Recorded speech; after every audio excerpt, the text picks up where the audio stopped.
Dios le bendiga.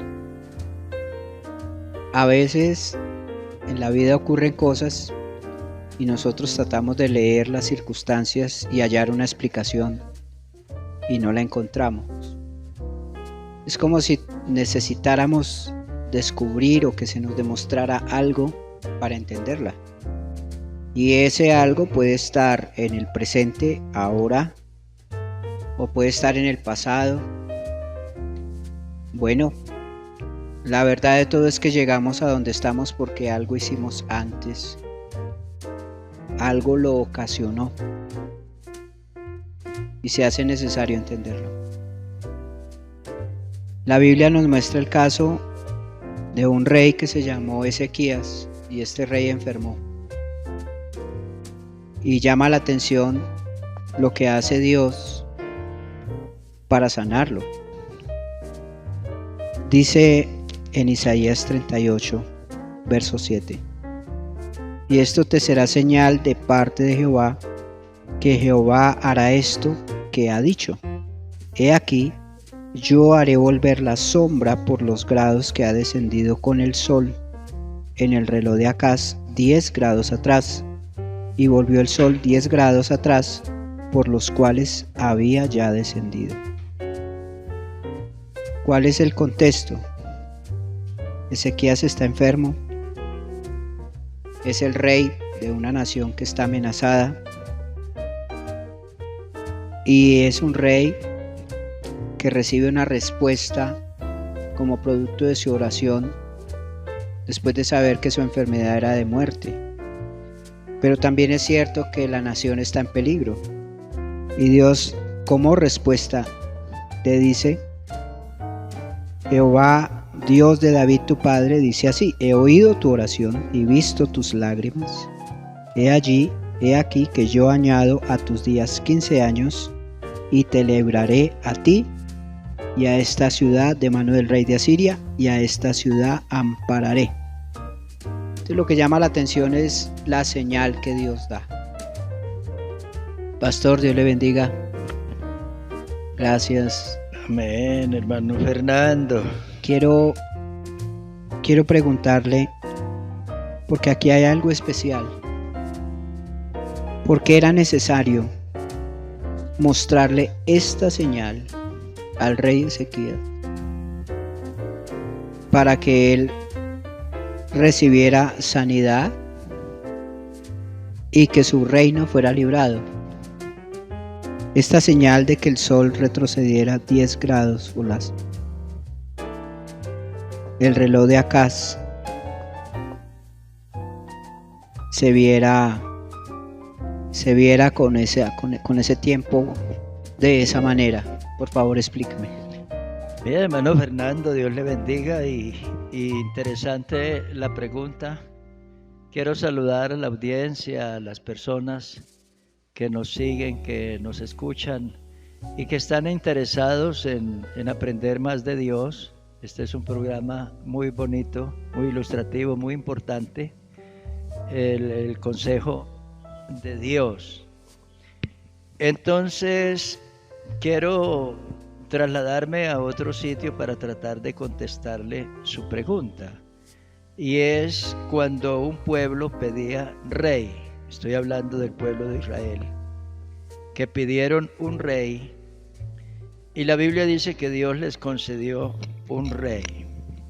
Entonces tenemos a un joven que iba en busca de unas asnas, y anduvo 3 días en busca de unas asnas de su padre, que se habían extraviado del potrero, se habían ido.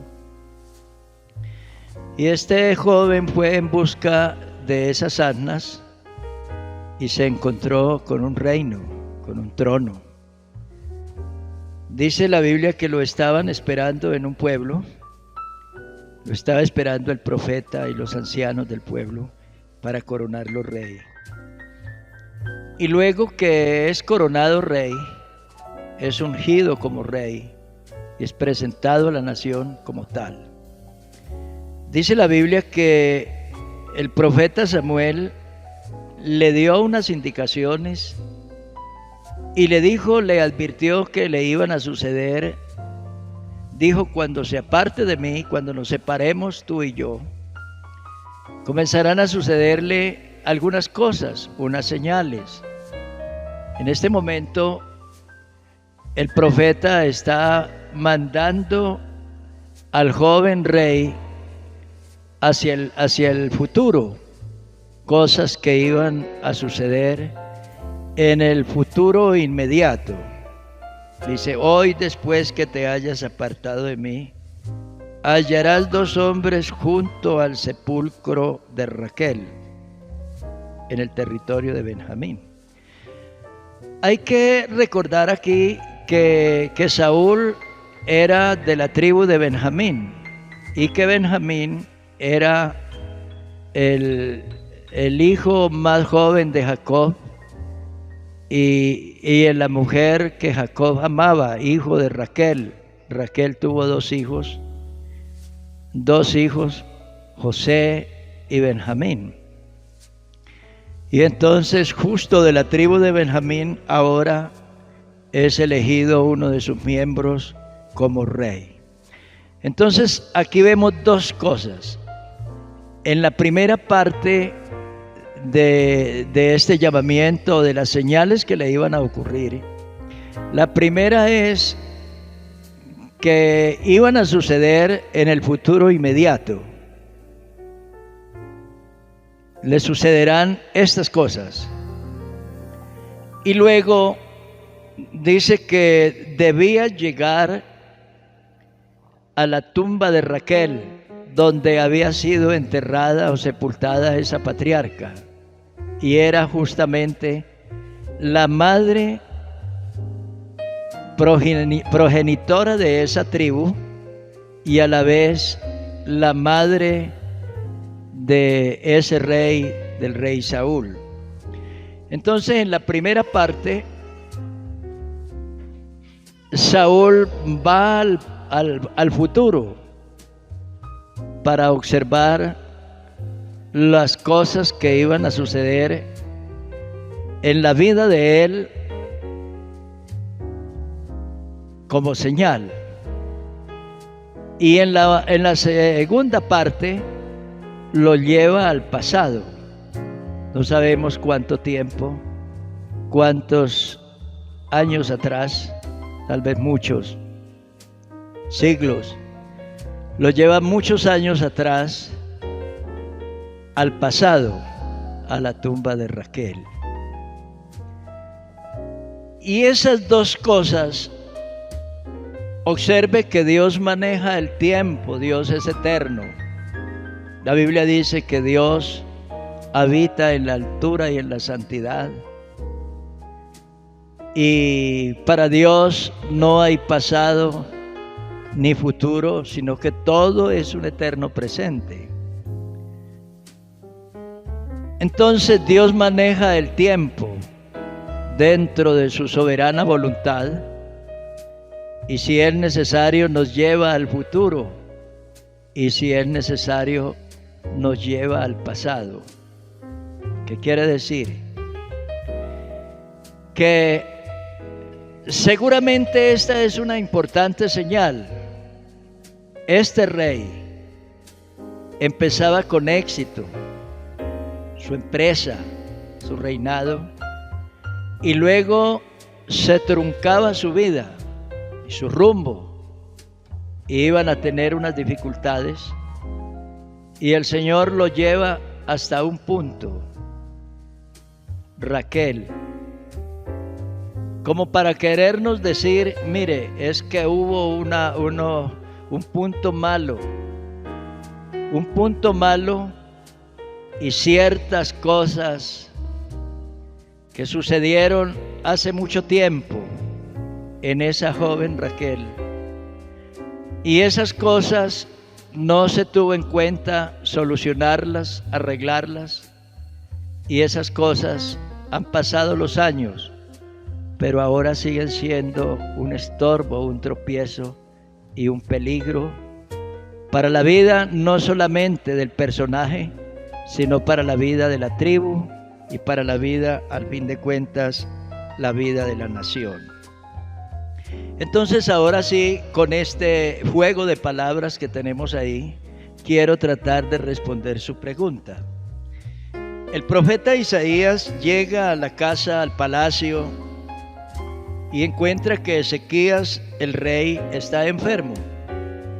Y la Biblia dice, enfermo de muerte, o sea que se iba a morir. El dictamen médico y las circunstancias que habían allí era que él no se levantaba, sino que efectivamente iba a morir. Pero habían dos problemas muy complicados. Uno, la nación entera estaba en peligro. Estaba rodeada, asediada de un poderoso ejército que venía a engullirlos, a devorar la nación. El otro problema era que Ezequías se moría, pero que había un desorden en su familia. Había unas cuestiones que estaban sucediendo hacia el interior de la familia del rey, que eran incómodas, y que esas cosas no solamente afectaban a la familia real y a la persona del rey, sino que eran llevadas a la nación, y la nación estaba siendo afectada por un mal ejemplo que estaban observando en la familia real. De ahí que el profeta viene con una sentencia: ordena tu casa porque morirás. O sea, antes de que se muera, arregle muchas cosas que están en este momento desorganizadas, arréglelas. Y entonces ahí tenemos ese regresar a un tiempo del pasado para que Ezequías se diera cuenta dónde las cosas habían comenzado a descomponerse en su casa y ya estaban afectando a la nación. ¿En qué momento él, siendo un rey piadoso, en qué momento las cosas se habían salido de su mano y de su control? Y la orden era fulminante, terminante: arréglelas, porque esto va a generar un desastre no solamente en tu familia, sino en la vida de la nación. Nosotros observamos que si bien es cierto, Dios hizo el milagro y le recuperó la salud y lo libró del ejército que lo asediaba, sin embargo Ezequías no fue juicioso con oír la palabra de Dios y ponerla en práctica. Dice la Biblia que de su descendencia salió el que le sucedió en el trono, o sea, su hijo Manasés, y fue un desastre. Fue uno de los reyes más malvados y más perversos que hubo en la historia de los reyes de Israel. Entonces creo que hasta ahí he contestado su pregunta. Gracias, pastor.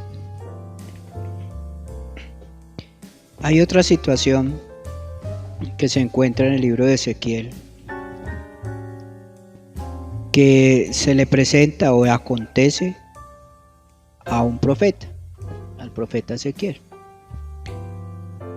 La Biblia se preocupa por dar fecha y hora, y acá dice: en el 6º año, en el mes 6º, a los 5 días del mes. Parece que Dios tiene una agenda y se ocupa de llevar registro de la fecha exacta en que acontecen las cosas.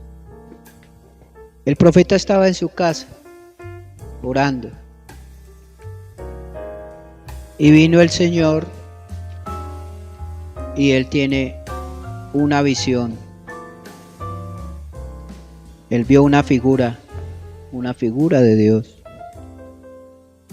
Y aquella figura extendió su mano, dice la Biblia, y lo tomó por las guedejas de su cabeza, y el Espíritu me alzó entre el cielo y la tierra, y me llevó en visiones de Dios a Jerusalén, a la entrada de la puerta de adentro que mira hacia el norte, donde estaba la habitación de la imagen del celo, la que provoca a celos. Bueno, había maldad en la tierra, se había ocasionado una maldad en Jerusalén, y parece que era necesario que el profeta reconociera qué había acontecido en el pasado. Y Dios entonces en visión lo toma y en el Espíritu le hace una revelación.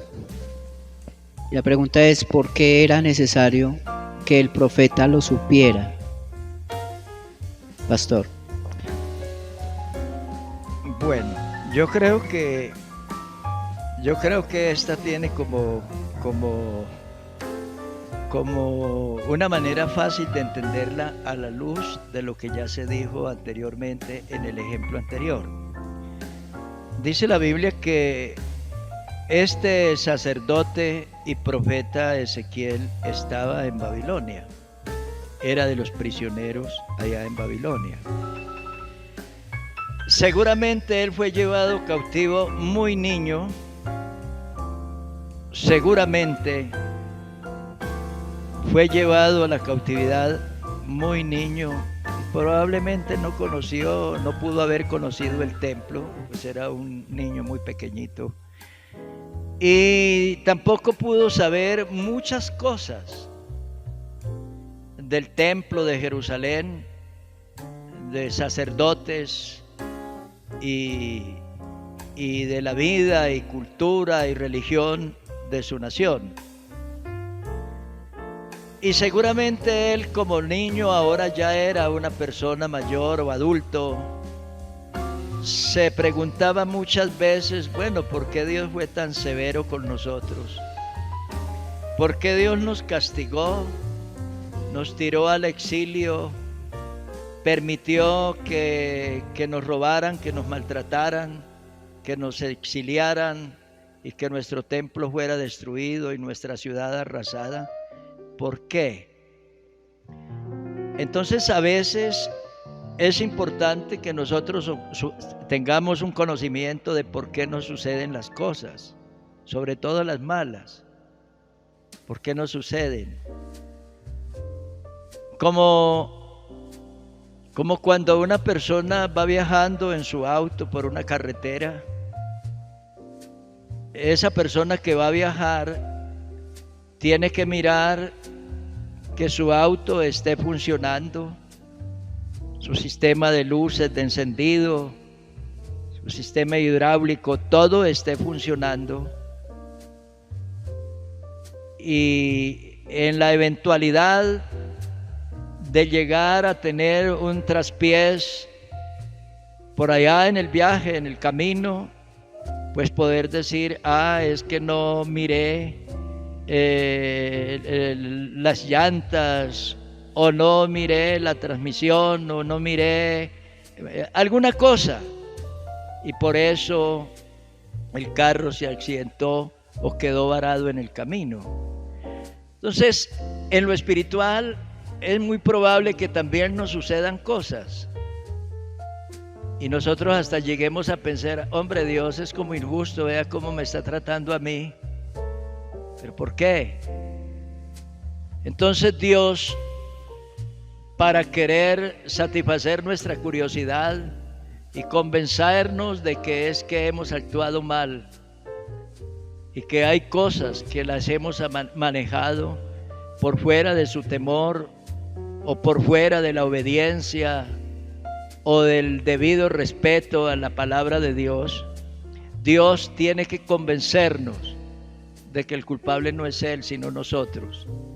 Entonces, para todos aquellos cautivos que estarían quejándose y rumiando su desventura y sus penas, Dios quería convencerlos que Él había actuado con justicia, con clemencia, con bondad, y que había tratado por todos los medios y formas de reconvenir a la nación y al pueblo para que cambiaran su conducta y mejoraran su relación, su vida con Dios, y no lo hicieron.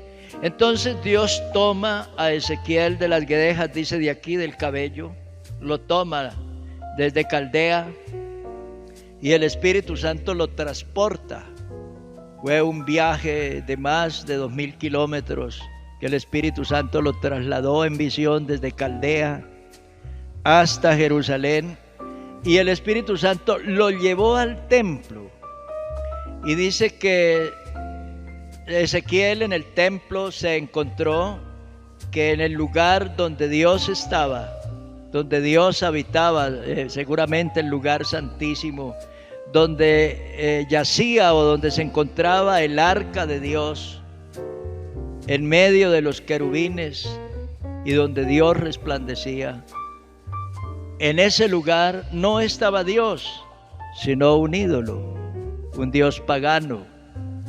Justo el ídolo o Dios pagano que los había llevado a la cautividad. Y dice que siguió mirando en el templo y encontró sacerdotes corrompidos, encontró que dentro del templo había idolatría, había prostitución, había drogadicción, había una cantidad de vicios y de males. Y Dios le dice a Ezequiel: ¿te das cuenta, hijo de hombre? Por esta causa fueron llevados a la cautividad y por esta causa están sufriendo. Es esa la razón. Y Dios convenció a Ezequiel que esa fue la razón que precipitó la destrucción de la nación, como lo encontramos en las profecías de la Biblia. Entonces, observe usted que fue llevar a Ezequiel varias décadas, trasladarlo varias décadas al pasado para que se diera cuenta las causas que precipitaron la cautividad de la nación. Gracias, pastor,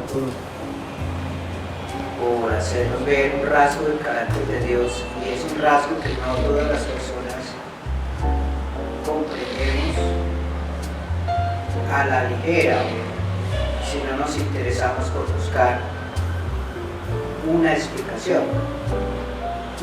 Fíjese que el mismo rey Ezequías llega a la conclusión, después de ser sanado por la misericordia de Dios de esa enfermedad. Él dice estas palabras: como la grulla y como la golondrina me quejaba, gemía como la paloma, alzaba en alto mis ojos. Jehová, prudencia, padezco, fortaleza. ¿Qué diré? El que me lo dijo, él mismo lo ha hecho. Andaré humildemente todos mis años a causa de aquella amargura de mi alma. Oh Señor, por todas estas cosas los hombres vivirán, y en todas ellas está la vida de mi espíritu. Pues tú me restablecerás y harás vida. He aquí amargura grande me sobrevino en la paz. Mas a ti agradó librar mi vida del hoyo de corrupción, porque echaste tras tus espaldas todos mis pecados. Entonces fíjese que nosotros, por nuestras torpes decisiones, acumulamos amargura para el hombre. Y Dios, en su bondad, sabiendo que nosotros vamos por un camino equivocado, nos produce espinos y cargos en ese camino para que salgamos de ahí y volvamos al lugar correcto, la comunión con Dios, la consagración, la santidad. Entonces queda uno convencido de que Dios y su amor siempre son fieles y que el infiel ha sido uno. Gracias, pastor. Dios te bendiga. Bueno, entonces, muchas bendiciones para todos. Dios les bendiga y nos vemos en una próxima ocasión. Dios les bendiga a todos.